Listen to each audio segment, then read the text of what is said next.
I got a quick word for y'all. If y'all got time, then great. But if y'all don't, understandable. Ephesians 5, verse 13. Everything exposed by the light is made visible. For what makes everything visible is light. Therefore it is said, get up, sleeper, and rise up from the dead, and Christ will shine on you. You know how when you wake up from a sleep and it's pitch black in the room, right? And you can't really see anything, but you're just comfortable. And where you're comfortable in this dark place and you having a good sleep. Then your moms or your guardian just bursts in your room, flicks on the light, and starts calling you by your name, saying, get up, it's time to go. Now you waking up and the light's so bright that you just gotta start shielding your eyes because your eyes aren't adjusted to it yet. And because of the fact that your eyes ain't adjusted to it yet, you start yelling at her to turn off the light. But instead of her turning back off the light, she just continues to say, get up, get up. So you finally start to get out of the bed because you want to be obedient to her authority. But while you waking up, you know that you beat, you got cold in your eyes, your breath stink, you gotta go take a shower. So you start wiping out the cold, you start hopping into the bathroom, start brushing your teeth, then you hop in the shower, start washing your face, then you get out the bathroom. Then you go to your room, you put on your clothes, and you walk out feeling like a brand new person. But I want to point this out to y'all real quick.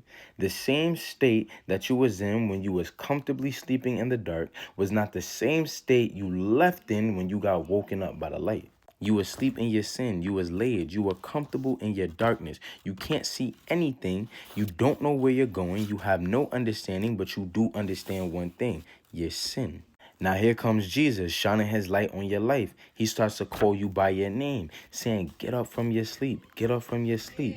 You see his light for the first time in your life. Your eyes is not adjusted to it. You're not adjusted to it. So you try to go back to that sin because you don't understand what this light is trying to do to you. It starts confronting you. It starts convicting you. And you're not comfortable in his light. So you run back to the one thing that you understand.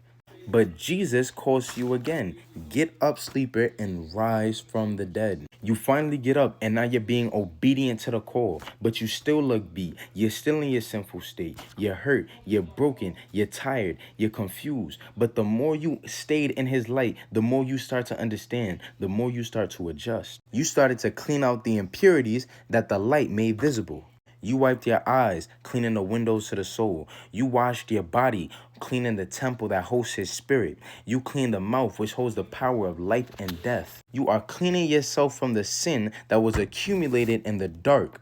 You now look clean and refreshed. You go back to your room and you clothe yourself in righteousness. Jesus' light refreshes, his light changes. And the only reason why you was even able to change was because you got woken up by his light.